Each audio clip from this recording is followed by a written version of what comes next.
kind of the guidelines and some of the, I guess, the polar star that I use to kind of guide myself in terms of managing anatomy under these unusual circumstances.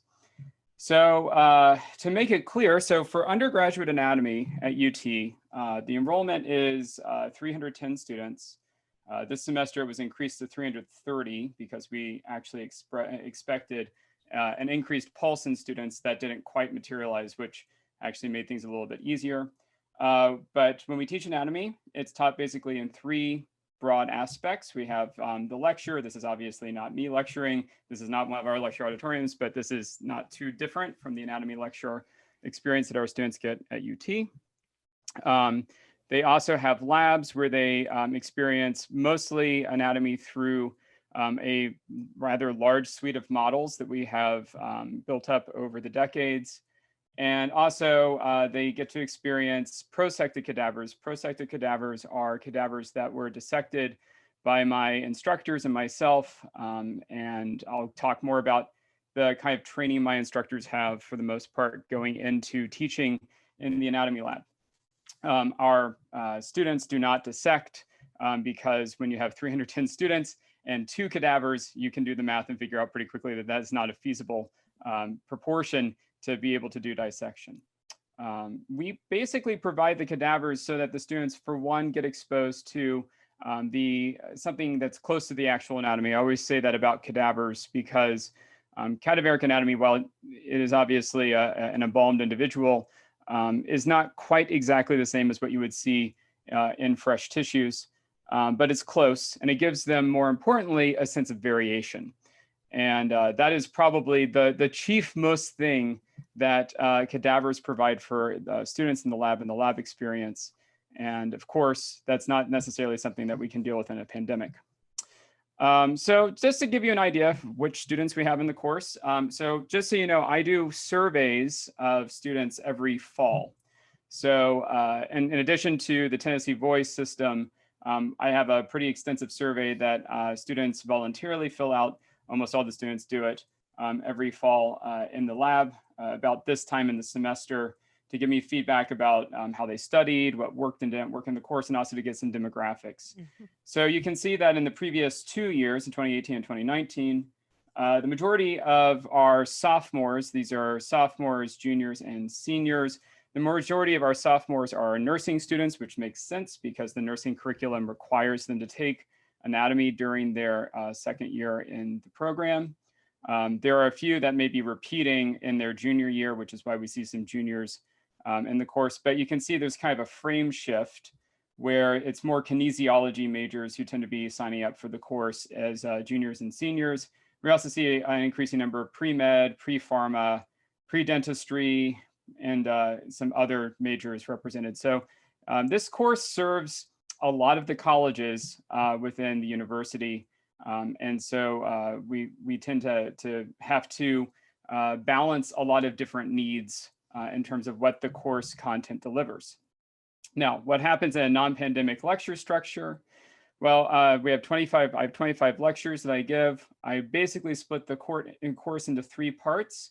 I am somewhat unusual in that most undergraduate anatomy courses are taught by system, which means that you learn all of the bones at once, you learn all of the nerves, you learn all of the blood vessels.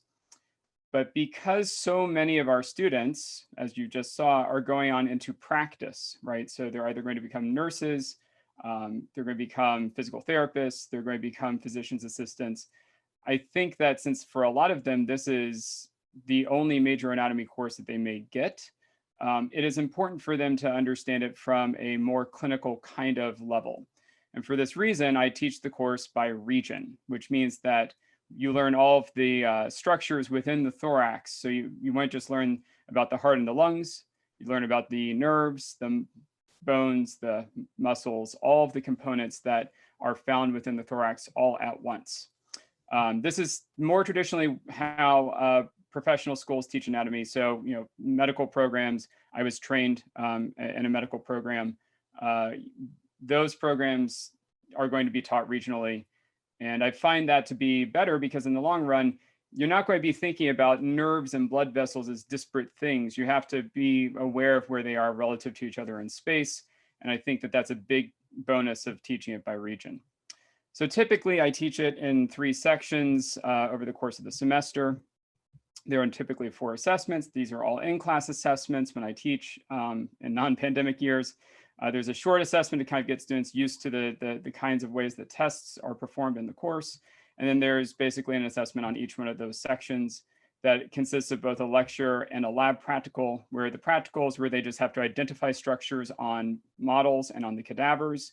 The lecture portion is a little more synthetic. It's a little more conceptual. And there is some identification there too. And normally I give in-class quizzes as well. In the lab, we have 12 lab meetings in a typical semester. Each of those are 3 hours. There's around 22 students in each of the 14 lab sections with 7 lab instructors. This would be a point for me to point out that, so my lab instructors are typically they're all graduate students that have taken gross anatomy from me at some point. So the majority of our TAs are trained in gross anatomy, and so they're very rigorously trained in their anatomy. So when they go into the classroom with the undergraduates, even though they may not have taught anatomy previously, they have the anatomical knowledge. They have to demonstrate that in the gross anatomy course. I only take students that do exceptionally well to teach in the undergraduate course. And then, it's kind of like on-the-job training, because I always have a rotation of students. The more senior students help train the more junior students. And I also, of course, help train them as well in terms of how to teach anatomy, how to engage students, how to figure out ways to kind of work in the lab setting. The lab setting typically is divided into 3 hours. The first hour, we have small group learning at stations using models where the students kind of move in small groups from model to model. This is obviously the normal, not what happened this semester. We have a second hour, which is either an open learning section where the students have terms and they basically use that time to kind of identify structures on models and understand 3-dimensional relationships. Also during the second hour, when we have the cadavers, we don't show the cadavers every week, but when we do use the cadavers, that's when we typically have our lab instructors give guided tours through the cadaveric anatomy. Since my lab instructors are also prosecting those cadavers along with me, that means that they are able to know exactly what structures they're looking at. So it's not that they're trying to reach back in their memories. They know exactly, because they dissected it, what structures to find. And we try to keep it as approachable as possible for the students. And then the third hour is when we typically have pop quizzes. It's also study time for students. So it's kind of structured study time. So this is a way for us to kind of help students maximize the time they have in the lab. So if there are any questions, by the way, you're very welcome to interrupt me as we go. We have 3 time practical assessments in the lab. Those are part of the lecture exam, but they're administered in the lab. And then we have practical quizzes. Okay, I don't want to spend too much time talking about the normal year because we're here to hear about what happens in a pandemic.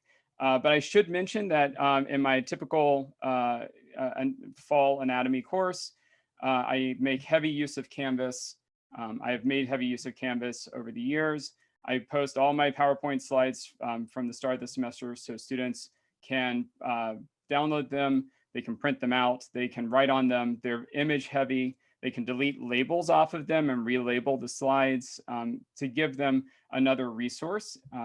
We've also been very benefited from having the Anatomage table at the library. For those of you who don't know about this, it is basically a very large tablet, if you will, that is in the library that has a preloaded series of cadavers. Since it's a touch table, you can manipulate the cadavers, you can do virtual dissection. It's rather useful. And with one of my former doctoral students, we developed a series of modules that are preloaded onto the Anatomage table. So students can come in, load those, and then use the table in a non-pandemic environment to supplement their learning in addition to the lab. And of course, I provide a lot of additional study aids, I provide old exams for students. I don't reuse my exams, which is a special challenge in writing new exams. After 12 years, I'm starting to run out of new ways to write exam questions, but I'm still finding ways to do it. And then, of course, we provide terms lists for students. So this is the typical anatomy setup for the fall. Now, we're back kind of thinking about, well, okay, the pandemic happens, and what do we do? So it was very obvious to me come late March that the fall was going to probably have to go online. With 310 students, I couldn't justify the risk of having in person, and there was no way to really house them on campus in any setting. I have to pretty much lecture probably in Thompson Bowling in order to have enough space. Maybe that's a slight exaggeration, but really to provide enough social distancing between students. Obviously, the lab was going to be an issue for a whole bunch of reasons. 22 people packed into that space was not feasible, and we wouldn't have enough hours during the week to be able to have students in the lab. So that eliminated the lab, in person at least, and lectures, well, lectures had to go online. And this, makes for a special kind of challenge.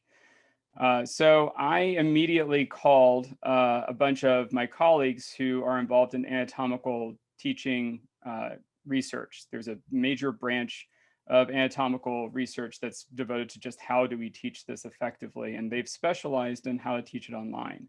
And kind of took a lot of advice from them and kind of came up with some solutions that were unique for our needs. So coming into the fall, my key concerns were, first, how do I teach a tactile 3D visual science wholly online?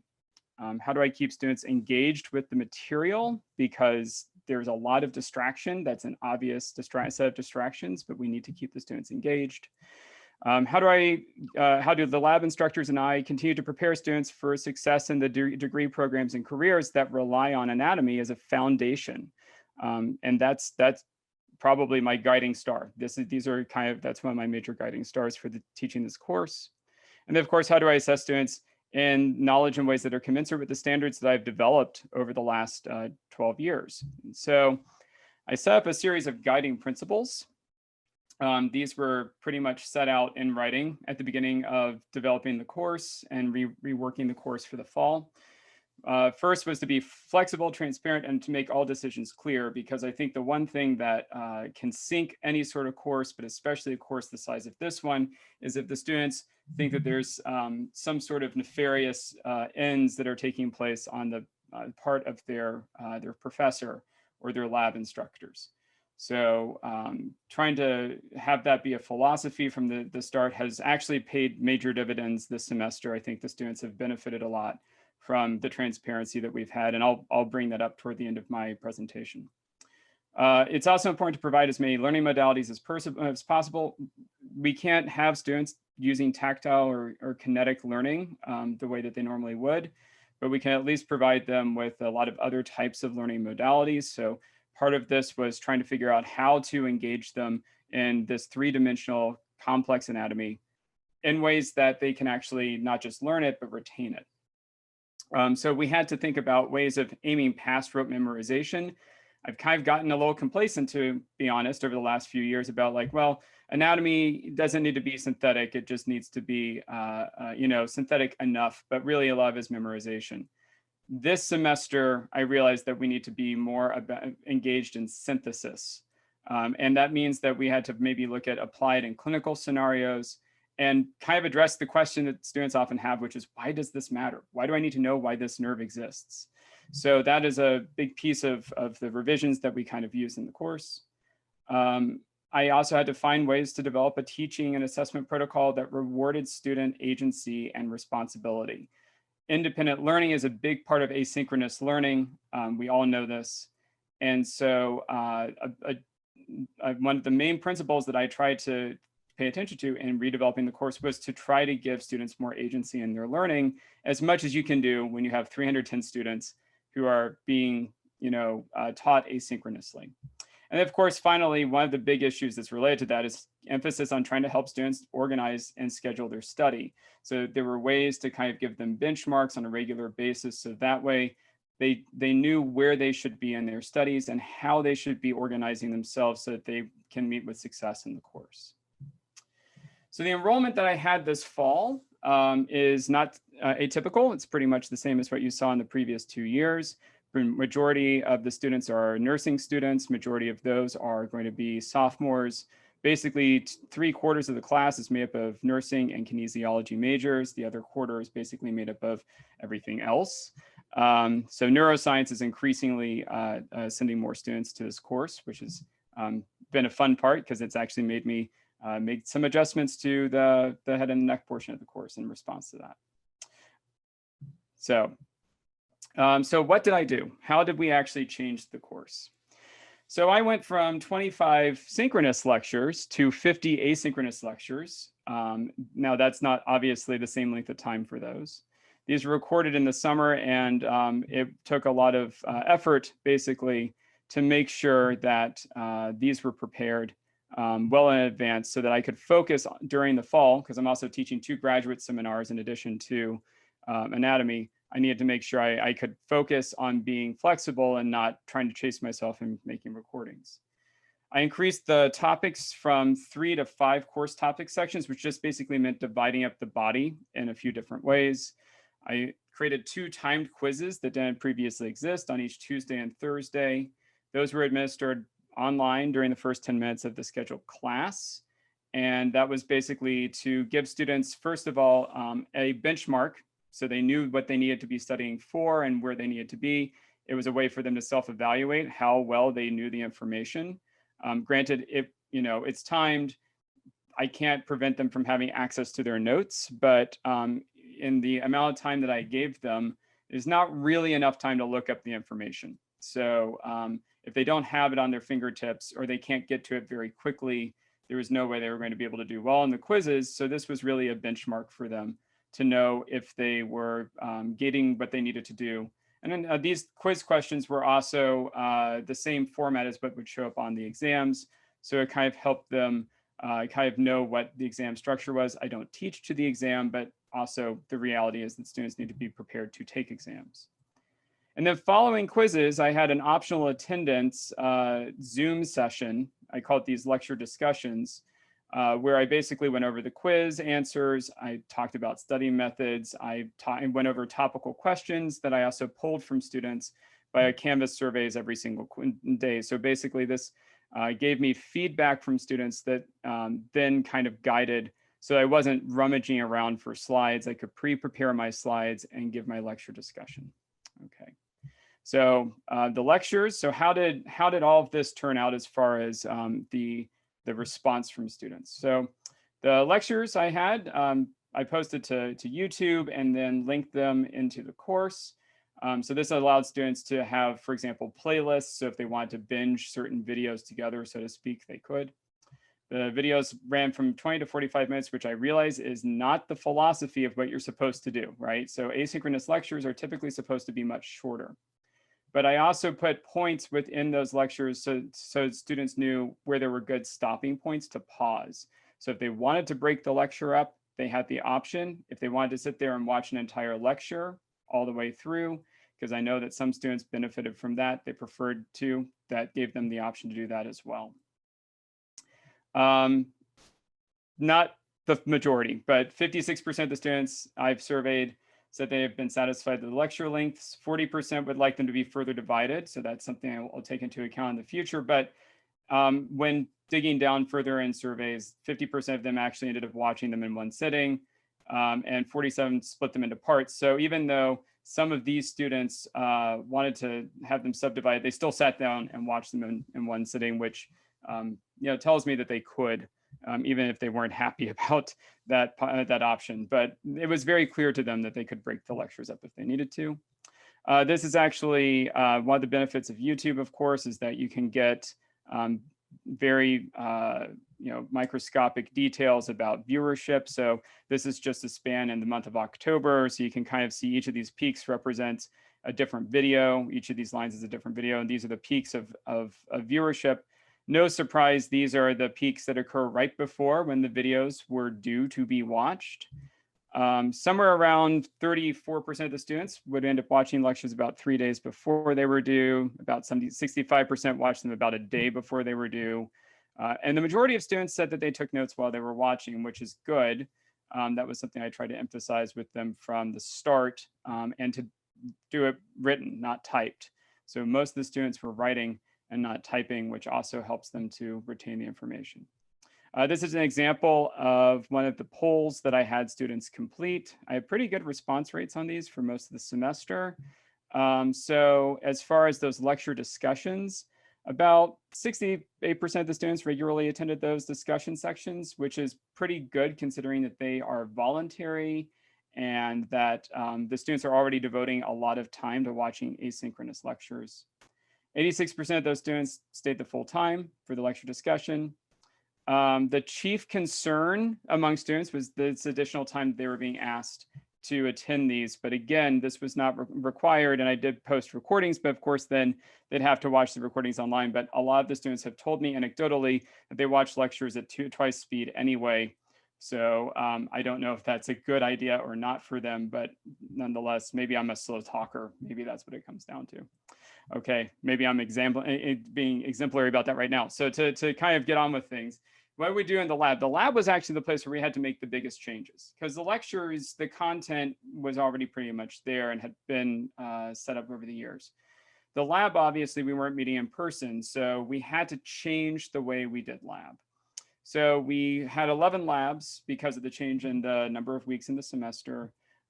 We also have an orientation that we give the students. So the orientation was crucial this year to kind of help students get set up for expectations and what they need to do in the lab.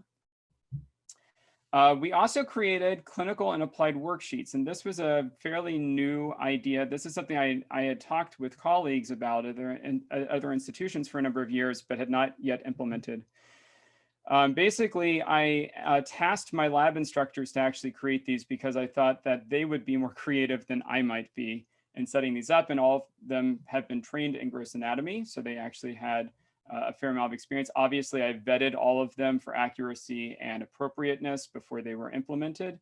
The worksheets were standardized and the answers to the worksheets were standardized. So all of my instructors were grading on the exact same rubric. They ranged from having clinical cases to model learning to applications. One of my instructors actually is a certified yoga instructor. So she volunteered to do a video of herself doing yoga. And then we used that to talk about movements of limbs. We had a bunch of those kinds of applied scenarios for students.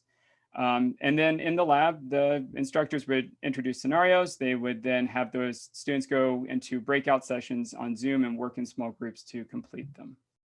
We also have pop quizzes and study methods discussions by instructors in the lab. So this was a way for us to kind of keep on top of and reinforcing what they were doing in the lecture, since that was not as in person. This was the students' major in-person interaction on a weekly basis. Okay. I realize the time is short, so I'm going to try to get through this as quickly as I can. So there's this one issue, of course. How does one replace models in the cadaver? Well, we created 400 images of the models, both with and without labels, posted those on Canvas. Lab instructors also filmed and narrated 30 videos, touring students through videos through the structures and key models. We also have Visible Body, which is a virtual cadaver software. We actually vetted this 2 years ago. It was just happenstance foresight that came on. We bought our license at UT Libraries last December. So not 2019, but or sorry, 2019, yes. So we've had it for a year, and it's just lucky that we got it when we did because we relied on it a lot this semester. I also gave students images from cadavers that are at University of Michigan rather.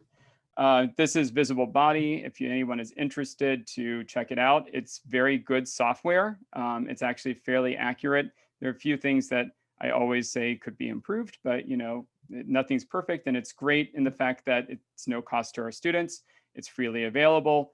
And it allows them to do three-dimensional virtual manipulations that they cannot do in person because they're not seeing the models in person. Despite the bank of photos. Okay, so what's the big take home? How well did this all do?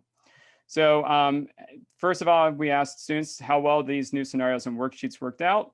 And majority of students found them to be useful in various ways, identification of structures and applied anatomy especially. So I think this is an important aspect to think about, that students were on the whole, finding the worksheets to be useful. We also looked at, well, when we're trying to get students to study in groups and lab, did that translate to how they studied outside of class? Not really. A lot of them still studied alone, but that may be the logistics of what happens when you're in a pandemic. Of course, only around 60% of the students said that they read the textbook, and I think they're being honest on these surveys. So I think that's probably reasonable. But most of them do use schematics and they do draw, which is an important way of learning anatomy.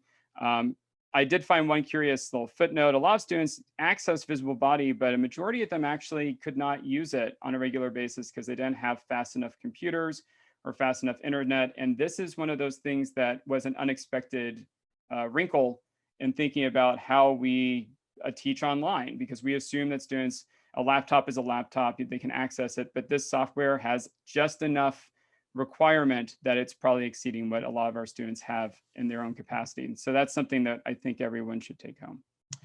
All right, the last thing I want to mention is how we changed assessment. So I expanded from 4 to 5 lecture exams. The first exam was done the way I would typically do it, lockdown browser. I took my existing exam structure, modified it for Canvas, put it onto Canvas, gave it to the students, and then watched in horror while I was moderating the exam as about 1/3 of the students did not complete on time. And it was because of the design of the exam. It was because the exam did not translate well because I don't do multiple choice. I do more synthetic kind of like fill in the blank and some kinds of like multiple choice, but they're disguised multiple choice. Long and the short of it is that it didn't work.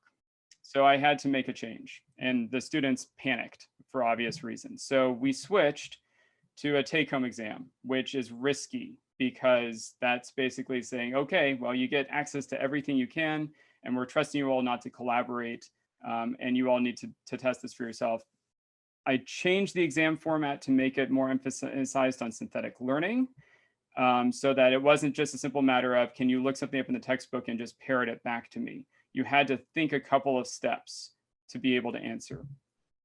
And then finally, there's still time practical exams and there's still time quizzes. And the key here is that with the points on those, students still can't get more than a high B if they don't do well on those. So we're still assessing their knowledge, right? We're still assessing their immediate knowledge. And so, one thing I always emphasize with the students is like, well, you need to have a plan. And this is one of the things about organizing students to get them to study. This is actually from 2 years ago, but students who study closer to the exam who cram, and I think we all know this, did less well than students who study far in advance. So comparing, how did this have an effect on the assessment? Well, in 2019, basically you can see, unfortunately, we had a lot of students failing in 2019 on the first exam, but that's unfortunately not atypical for anatomy. They improve because they figure out how to study over the course of the semester. A lot of that has to do with the fact that it's a hard class. As easy as I try to make it, it's a hard class. But you can actually see there's a relationship here as well. Students who started way before did not, they did better on the exam in terms of when they started to study than ones who started studying closer to. 2020 was different. This was the exam where everyone hit the brick wall, but nonetheless, we still had more students getting A's, but it was kind of more bimodal, as we typically see. So we made adjustments. I made adjustments to the way the exam was given. I made adjustments to the way I structured when the exams happen, reinforcement of study methods, a whole bunch of other changes we made in the lab to try to help students. And this was the result. Okay, so here you see this is the TAP exam, the one you just saw, the one where the students ran into trouble. This is the first take-home exam, and there's a dramatic shift. Now, you might be looking at this and thinking, well, it's a take-home exam. Of course, they're going to do better. They got access to their notes. They might be collaborating. They might be doing things that we see as very risky with take-home exams, even though the exam was synthetic. So the question is, well, did this have an effect on the practical exams? Because those are no different. Those are timed. So this is how the TAP exam looked. So it was, not too different. Students are typically better at identifying than they are at being able to think synthetically multiple points through the anatomy. But, still, this is what we typically see for the TAP exam, the practicals. Here's the most recent practical exam, and the students did much better on that. same structure, nothing changed in the way that we did these practical exams. This to me tells me that they are actually learning the material, because you can't do these practical exams. There's there's less than a minute per question. So there's not enough time to go, through the atlas or the textbook trying to find the right answer, right? So this is information they have to have at their fingertips. This tells me that the changes that we've been making actually worked. And the take-home exam actually probably gave the students a little more incentive to really think deeply and integrate the anatomy. So what were the take-homes? So first, we gave students a little more agency in their learning, and it helped them realize that this is not just for the exam, but for their careers. I tell them that, but now we're showing it. We used a lot of modalities. I don't have time to get into all of those. We provided many opportunities for students to encounter information in multiple contexts. And I think that's an important aspect of online learning. And then finally, we were flexible, we were transparent, and we weren't afraid to make course corrections when they were necessary. So that's the upshot of what we ended up doing. I'm sorry I'm a few minutes over, but I'm happy to take any questions. Thank you, Ben, for a wonderful job presentation. We have Selena who has a question in the chat for both Dr. Hattab and Ben. She says that both your labs seem to give TAs less freedom when it comes to assignment and grading, and she's curious why you chose to do this, if there are benefits to doing that. And she said, for example, I write all the quizzes and chose the worksheets for my students. This gives some flexibility based on what students are struggling with. Well, for me, because of the volume of students in my class, the term I always use with my TAs is lockstep, which may be a little pedantic, but the point is that I want any student in any lab to get the identical experience, the identical knowledge, the identical experience. And my TAs are very free to discuss what they need to, right? So as far as like being able to address specific student concerns, or if a student's got some sort of area that they're stuck, my instructors can work with them on those. But when it comes to the assessment tools and the content of those assessment tools, I want the students to get exactly the same experience regardless of who their lab instructor is. So that's really the logic for me. Nala? I agree with Ben 100%. And this is even, it came for me with experience, because in the past, when I gave them all like the freedom, they were not consistent. They did not provide the same information for all the students. And I saw a variation in many aspects where like some student they were lucky to have a good TA where they provided them with all the information extra, and the other did not, and it was not fair for the other student. That's why by doing it, I see more flexibility. They can ask and they can share with them more information, but we have to be consistent in some basic information that everyone needs to get the same information, all the student. Now, I give the TAs the freedom if they want to help student with any of the assignments, any of that, more than free to do that. But the main information needs to be the same for everyone. And that's why I am really restricted with that. And I saw that even with the grades, with everything when I did it this way. Thank you, Dr. Hattab. Celine, I hope this answers your question. Yes, thank you. Okay, you're welcome. And thank you everyone for staying with us. I know we are 8 minutes over. This, like I said, this is our last one for the fall semester. We're looking forward to seeing you again, hopefully in the spring semester. And so again, if any of you are interested in presenting or doing something in your class that you want to share with, with your colleagues in the spring semester, feel free to email us, and we will gladly meet with you and schedule you. You can be a GA, TA, or of course, a faculty. We will gladly, meet with you and schedule you for the spring semester. One last thing, yes. let me just mention it.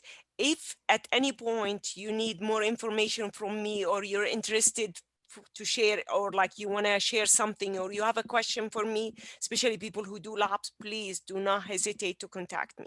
I'll be more than happy to help you, share with you my experience, or like what I do in like a similar situation. I too am very happy to help. Yeah, sorry. That's okay. I'm just letting you know, I'll be following up with you.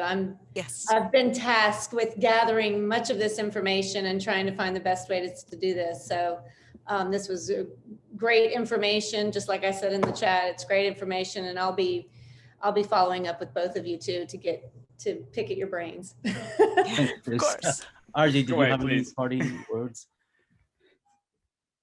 Yeah, I just want to echo what other people have said. Thank you both so much for these really inspiring and also very useful talks. It's great to see some real practical tips for how we can cope with this unusual situation. And what I'll be interested in, I think, learning in the future is how some of the adaptations that we've made in this crisis situation carry over to change the way we teach for good in the future. And so that's something that I've been thinking about a lot. But again, thank you both for these great presentations. And I hope everyone has a great, restful Thanksgiving weekend, a safe and healthy Thanksgiving, Yes.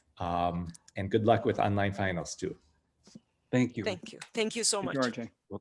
Bye.